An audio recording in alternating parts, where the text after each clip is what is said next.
네, 글로벌 마감 시황입니다. 어제장에서 뉴욕 증시 3대 지수가 모두 강세를 보였습니다. 특히 다우존스 지수 같은 경우에는 세 자릿수의 상승세를 기록하기도 했는데요. 예상보다 부진했던 경제 지표가 금리 인상 시점 연기에 대한 기대감을 키웠고요. 또 FOMC 회의를 앞두고 저가 매수세가 유입이 됐습니다. 먼저 3대 지수의 종가부터 확인하겠습니다. 네, 어제장에서 가장 큰 상승세 보였던 것은 역시 다우존스 지수였습니다. 1.4% 올랐고요. 그리고 나스닥 지수가 1.1%, S&P 500 지수가 1.28% 오르면서 3대 지수가 모두 1%대 강세를 기록했습니다. 그러면 다우존스 지수부터 자세한 마감 상황 보겠습니다. 어제 다우존스 지수는 강보합권에서 출발했다가 점차 상승폭을 늘려가는 모습을 기록했는데요. 하루 동안에만 228포인트 이상 올랐습니다. 어제 종가는 16,599.85포인트를 기록했습니다. 오후장에서 탄력이 확대됐던 점은 경제 지표들 때문이 아니었을까 싶은데요. 어제는 지난달 산업 생산이 발표됐습니다. 석 달 만에 감소세로 돌아서면서 0.4% 줄어든 걸로 나타났는데요. 0.2% 감소할 거라던 예상보다 부진한 모습 보이면서 금리 인상 시점 연기에 힘을 실어줬습니다. 이와 함께 엠파이어 스테이트 지수도 마이너스 14.7을 기록하면서 위축세가 지속되고 있는 점을 확인했습니다. 다만 지난달 소매 판매 지표에 대해서는 해석이 좀 애매하게 나타났는데요. 0.2% 증가하면서 예상치 0.3% 증가를 하회했습니다. 하지만 증가세는 이어졌다는 점은 고무적이라는 평가도 있었는데요. 이 소매 판매 지표는 금리 인상 시점에 미치는 영향은 미미할 걸로 전망이 됐습니다. 이어서 S&P 500 지수 어제장 흐름 확인하겠습니다. S&P 500 지수도 다우존스 지수와 비슷한 흐름을 보여줬습니다. 장 초반에는 약하다가 뒤로 갈수록 더 탄력을 받는 모습이었고요. 1.28% 오르면서 1978.09포인트에 다가섰습니다. 이제는 S&P 500 지수가 2000포인트에 다시 다가설 수 있다. 이런 전망까지도 함께 나오고 있습니다. 나스닥 지수입니다. 나스닥 지수는 장 초반 잠깐 마이너스권으로 떨어지기도 했습니다. 하지만 이내 상승 탄력 확대했고요. 역시 1% 이상의 강세 보이면서 1.14% 올랐습니다. 어제장 종가는 4,860.52포인트 기록했습니다. 뉴욕 증시에 영향 끼쳤던 자세한 소식 외신 통해서 확인해 보겠습니다. 우성문 기자. 네, 뉴욕 증시에 영향 미쳤던 소식들 외신 통해 살펴보겠습니다. 이날에도 시장의 가장 큰 관심은 바로 FOMC 회의였는데요. 다수의 전문가들이 9월 금리 동결을 예상하고 있지만 여전히 금리 인상도 완전히 배제할 수는 없는 상태입니다. 이런 가운데 모건 스탠리가 FOMC 회의와 관련해서 4가지 가능한 시나리오를 제시해서 눈길을 끌었는데요. 자세한 소식 비즈니스 인사이더 통해 함께 살펴보겠습니다. Morgan Stanley, we see the Fed's big decision on Thursday going one of four ways. 먼저 모건 스탠리가 제시한 첫 번째 시나리오는 바로 연준이 금리를 인상하지 않고 매파적인 메시지를 보내는 시나리오인데요. 모건 스탠리는 이 시나리오의 가능성을 60%로 가장 높게 쳤습니다. 모건 스탠리는 다만 옐런 의장이 기자회견에서 이 올해 안에 금리가 오를 것이라는 강력한 힌트를 줄 것이라고 예상을 했는데요.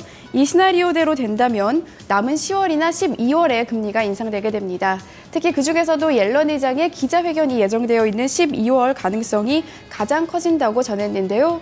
또한 모건 스탠리가 제시하는 두 번째 시나리오는요. 바로 연준이 금리를 인상하지 않고 비둘기파적인 메시지를 보내는 시나리오입니다. 이 시나리오의 가능성은 30%로 두 번째로 높게 제시가 됐는데요. 이 경우 가장 유력한 금리 인상 시기는 내년으로 넘어갈 확률이 높습니다. 현재 실제로 연준 위원들 중 3명 이상의 위원이 2016년 금리 인상을 지지하고 있는 상태인데요. 따라서 이 두 시나리오는 사실상 모건 스탠리에서 90%의 전문가들이 금리 동결을 점치고 있다는 것을 뜻합니다. 하지만 금리가 인상되는 시나리오도 물론 있는데요. 바로 세 번째 시나리오로 연준이 비둘기파적으로 금리를 인상하는 것입니다. 9%의 가능성이 점쳐지고 있는데요. 연준이 9월에 금리를 올리는 대신에 금리를 아주 조금씩 또 점진적으로 올리는 시나리오입니다. 마지막 시나리오는 연준이 매파적으로 다소 공격적으로 금리를 올리는 시나리오로 이에 대해서는 오직 1%의 가능성만이 제시됐는데요. 하지만 모건 스탠리는 어떤 시나리오라도 연준 위원들의 만장일치를 기대하기는 어려울 것이라고 덧붙였습니다. 네, 다음은 경제 지표 살펴보겠습니다. 이날 나왔던 지표들 다소 부진하게 나오면서 금리 인상이 미뤄질 것이라는 기대감을 키웠는데요. 특히 그중에서도 제조업 지표가 크게 부진했던 것으로 확인이 됐습니다. 블룸버그 통신 통해 자세한 소식 함께 살펴보시죠. New York area manufacturing contract for second straight month. 현지 시간으로 어제 블룸버그에 따르면 이 뉴욕 연은은 9월 엠파이어 스테이트 제조업 지수가 마이너스 14.7을 기록했다고 밝혔습니다. 물론 이 지난달 수치였던 마이너스 14.92보다는 개선이 된 것이었는데요. 하지만 블룸버그 전문가 예상치에 크게 미치지 못하는 부진한 수치가 나왔습니다. 세부 항목 살펴보시면 세부 항목 모두 부진하게 나온 것이 확인이 되고 있는데요. 먼저 신규 주문 지수가 12.91 마이너스를 기록하면서 4개월 연속 마이너스를 기록했고요. 고용지수 역시 마이너스 6.19를 기록하면서 부진한 모습이 나타나는 모습이었습니다. 이 지수는 0을 기준으로 확장과 위축을 나타내는데요. 지난달에 이어서 다시 한번 마이너스대를 기록하면서 위축을 이어가고 있는 것으로 확인됐습니다. 블룸버그 통신은 미국의 제조업 경기가 달러 강세와 해외 수요 둔화로 어려움을 겪고 있다고 평가했는데요. 하지만 이날에는 부진한 지표가 금리 인상 가능성을 약화시키면서 오히려 호재로 작용했다는 평가입니다. 뉴욕 증시에 영향을 미쳤던 소식들 외신 통해 함께 살펴봤습니다. 네, 자 이렇게 뉴욕 증시에 영향을 미쳤던 외신 소식들을 함께 알아봤고요. 그 전에 이제 3대 지수, 지수별 흐름도 좀 살펴봤습니다. 그러면 지수 내 구성 종목들, 개별 종목 마감 상황은 어떻게 마감이 됐는지 주요 종목 마감 상황 좀 체크를 해보도록 하고요. 종목별 외신 소식들도 함께 알아보도록 하겠습니다. 다시 시황센터로 넘어갑니다. 원수경 앵커 그리고 우성 기자 계속해서 전해주시죠. 네, 먼저 종목별 마감 상황 전해드리겠습니다. 어제 지수가 강했던 만큼 이 종목, 그중에서도 특히 블루칩들이 강한 모습을 보였습니다. 다우존스 지수를 구성하고 있는 종목은 30개인데요. 그중에 29개 종목이 강세를 보였습니다. 자세한 마감 상황 보겠습니다. 네, 상승했던 종목들, 그중에 상위에 있던 종목은 캐터필러와 머크, 마이크로소프트 같은 종목이었습니다. 이외에도 G나 P&G까지 5개 종목이 2% 이상의 상승세를 기록했고요. 나머지 종목들도 대체로 1% 이상의 강세 보였습니다. 특히 유틸리티나 IT, 소프트웨어 섹터에서 강세가 나타났습니다. 내렸던 종목은 단 한 가지 종목인데요. 월트 디즈니가 내렸고요. 하락폭은 0.3% 정도로 크지는 않았습니다. S&P 500 지수 구성하고 있는 전업종도 상승세 기록했습니다. 역시 상승 탄력도 대체로 크게 나타나는 모습을 확인할 수 있는데요. 산업 섹터가 1.7%로 가장 강한 탄력을 보였고요. 보건과 금융, 기술, 소비재 섹터에서도 1% 이상의 강세가 나타났습니다. 특징주도 보겠습니다. 먼저 알코아가 어제장에서 2%대 강세를 보였습니다. 이 포드의 알루미늄 혁명에 알코아가 수혜주가 되고 있는 모습이 나타나고 있는 건데요. 픽업 트럭 등 기타 차량의 알루미늄 사용을 늘리기로 계약을 체결했다고 합니다. 원자재 가격 하락의 여파를 상쇄할 수 있는 기회가 알코아에게 찾아온 건데요. 이에 따라 어제장 알코아의 주가는 2.67% 강세를 보였습니다. 그리고 어제 또 상승했던 종목 한 가지 더 살펴보겠습니다. 미국의 택배업체 UPS의 주가가 어제 3% 넘는 상승세를 기록했습니다. 연말 쇼핑 시즌을 맞아서 신규 채용을 늘리기로 했는데요. 임시직 일자리를 9만 개에서 9만 5천 개 정도 늘리겠다고 했습니다. 이 점은 다시 한번 이 실적에 대한 기대감으로 연결될 수 있을 그런 소식이 되겠는데요. 어제장에서 3.62% 오르면서 주당 100.52달러의 거래를 마쳤습니다. 네, 그럼 종목별 자세한 외신 소식도 살펴보겠습니다. 우성문 기자. 네, 종목 주요 소식 외신 통해 살펴보겠습니다. 앞서 들으신 것처럼 미국 최대 알루미늄 업체인 알코아와 이 포드가 계약을 체결했다는 소식이 들려왔는데요. 이 소식에 두 회사의 주가 모두 급등하는 모습을 나타냈습니다. 월스트리트 저널을 통해 자세한 소식 함께 살펴보시죠. Ford Alcoa expand aluminum supply deal. 현지 시간으로 14일 월스트리트 저널에 따르면 이 포드와 알코아는 포드 차량의 알루미늄 사용을 늘리는 이 계약을 체결한 것으로 확인이 됐습니다. 특히 이 계약에 따르면 포드는 인기 차량인 트럭 F150을 비롯한 다른 차량들의 알루미늄 사용을 늘릴 계획으로 전해졌는데요. 이미 포드는 이 F150 차량의 알루미늄 차체를 보유하고 있습니다. 알루미늄 차량을 사용하게 되면 이 차량의 무게가 700파운드 줄어들게 되고요. 차량 연비 역시 5%에서 29%까지 줄어들게 되는데요. 따라서 월스트리트 저널은 이번 계약을 통해서 포드가 경쟁사에 비해 알루미늄을 사용한 차체 제작에 좀 더 우위에 설 수 있을 것으로 보인다고 전했습니다. 포드뿐 아니라 알코아에게도 이번 계약은 호재인데요. 최근 중국 경기 둔화와 원자재 가격 하락으로 인해서 알코아는 수요 부진에 어려움을 겪고 있기 때문입니다. 따라서 알코아는 2018년까지 자동차용 알루미늄 생산 사업 규모를 늘리겠다는 계획을 가지고 있습니다. 라지 나이어 포드 상품 총괄자는 알루미늄 사용에 잠재적인 큰 가능성을 보고 있다면서 이러한 기술을 사용하는 것은 우리 측에서도 큰 헌신이라고 생각한다라고 전했습니다. 이 소식이 전해지면서 알코아의 주가는 2.67% 올랐고요. 포드의 주가 역시 3.81% 상승했습니다. 네, 다음 종목 살펴보겠습니다. 바로 배송업체인 UPS인데요. 홀리데이 시즌을 앞두고 채용을 늘린다는 소식이 전해오지면서 이날 주가가 7주 만에 최고치까지 오르는 모습이었습니다. CNBC 톡의 자세한 소식 함께 살펴보시죠.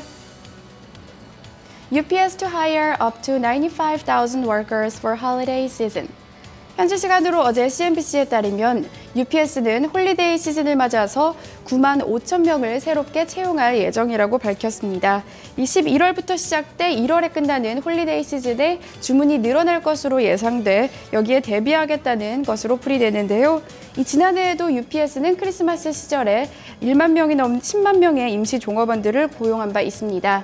하지만 지난해 같은 경우에는 배송 지연 사태가 나타나면서 큰 비판을 받았었는데요. 충분한 준비를 하지 못해서 100만 개의 패키지가 제때 배달되지 못하는 사건이 나타났습니다. 고객들이 큰 불만을 제기했을 뿐 아니라 이 배송 대란 사태는 4분기 실적에도 악영향을 미쳤는데요. 지난해뿐 아니라 그 전년도에도 UPS의 배송 지연으로 불만을 가진 고객들이 많았습니다. 반면 경쟁사였던 페덱스는 작년 피크 시즌에 아무런 문제가 없었던 것으로 나타났는데요. 따라서 UPS는 올해 소매업체들과도 협력을 강화해서 피크 시즌에 배송 지연 사태가 벌어지지 않도록 만발의 준비를 할 것이라는 입장입니다.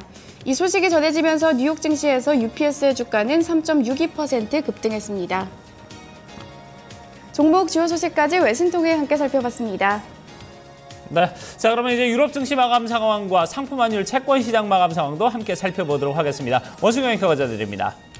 네, 어제 유럽 증시도 흐름이 좋았습니다. 유럽 주요국 증시가 상승세 기록했는데요. 다만 뉴욕 증시보다는 상승 탄력이 강하지는 않았습니다. 먼저 영국 지수입니다. 영국의 FTSE 100 지수는 0.87%의 상승세 기록했는데요. 6,137.60포인트에 마감했습니다. 그리고 독일의 닥스 30 지수가 0.56% 오르면서 1188.13에 거래 마쳤고요. 프랑스의 까크 40 지수는 1.13%로 이 3대 지수 중에서는 가장 강한 탄력을 보였습니다. 어제 종가는 4,569.37을 기록했습니다. 상품 시장에서는 유가는 강세를 보였고요. 반면에 금값은 한 달 내 최저치로 떨어졌습니다. 어제장 유가는 1.3% 오르면서 배럴당 44.59달러 기록했고요. 금값은 0.34% 내리면서 온스당 1,103.90달러에 마감했습니다. 옥수수 값은 내렸습니다. 0.76% 하락하면서 390.50센트 기록했습니다. 네, 그리고 필라델피아 반도체 지수는 상승세 보였습니다. 어제장에서 0.45% 올랐는데요. 625.14포인트에 마감했고요. 변동성 나타내는 빅스 지수는 지수가 상승하면서 다시 내려앉았습니다. 7% 넘게 하락했고요. 22.54포인트 기록했습니다. BDI 지수의 약세도 계속 이어지고 있는데요. 어제장에서는 낙폭은 조금 줄었습니다. 3포인트 내렸고요. 802포인트 기록했습니다. 이어서 환율과 채권 시장까지 확인해 보겠습니다. 어제장에서도 서울 외환시장에서 원달러 환율의 움직임은 제한됐습니다. 상승세 보였는데요. 상승폭은 3원 60전이었고요. 종가는 1,186원 70전 기록했습니다. 달러 인덱스는 소폭의 상승세 기록했습니다. 0.37% 오르면서 95.59선 기록했고요. 미 국채 10년물 수익률이 비교적 크게 뛰었습니다. 0.10%포인트 뛰어 오른 건데요. 금리 인상 불확실성의 수익률 상승했고요. 2.28% 기록했습니다. 지금까지 글로벌 시황센터였습니다. 네, 자 이렇게 해서 토마토 모닝쇼 1부 순서 여기서 모두 마무리를 짓도록 하고요. 저희 잠시 후 2부에서 다시 뵙도록 하겠습니다.